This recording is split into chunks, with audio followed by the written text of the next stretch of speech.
The ferry company is the lifeblood of this island. It's how we survive. Everything that gets onto the island, everything goes off the island, comes via the ferries. And so it's entirely understandable that the ferries are the biggest issue that we have here, the biggest island-specific issue. Whitelink last year made £17 million profit on a turnover which was about 50 million quid. That's a huge percentage of pure profit. Now that is money that is being extracted straight from the island's economy, either because people on the island are having to spend that money to get to work and go over to the mainland, or it's being extracted from visitors who haven't got that money to spend in our shops and businesses because they've had to spend it on the ferries. There is a head of steam that's built up around this recently. People are starting to make noise about it.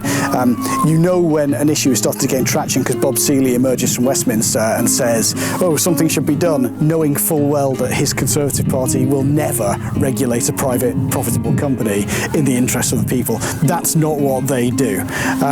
So this week, Whitelink announced that they were going to produce some subsidised fares for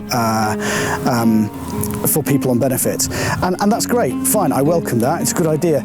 But, and there is a but, why just those people? Why not all islanders? Why is it that we are somehow relying on the largesse, the generosity, the charity of a private company deciding which ones of us gets across the Solent at a reasonable price, and which of us will still be stiffed by being overcharged? And it isn't overcharging. You know, people say it's not overcharging. It is overcharging.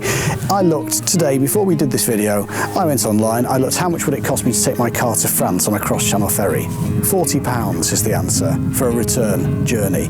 A return journey across the Solent, significantly shorter, somewhere between £60 and £80. That's wrong. That is profiteering. It's naked profiteering. And it's not good enough to say we're going to stiff the rest of you, we're going to milk you like the milk cows that you are.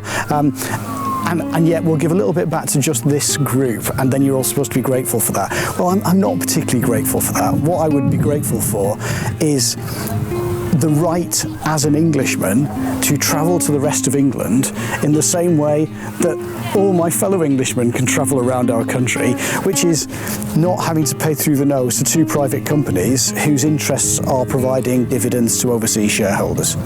I don't think that's too much to ask. When the next Labour government comes around, we'll be pressuring to have the ferries nationalised along with the railways so that they are run solely in the interest of the islanders and the people who want to visit the island, and not in the interest of overseas shareholders.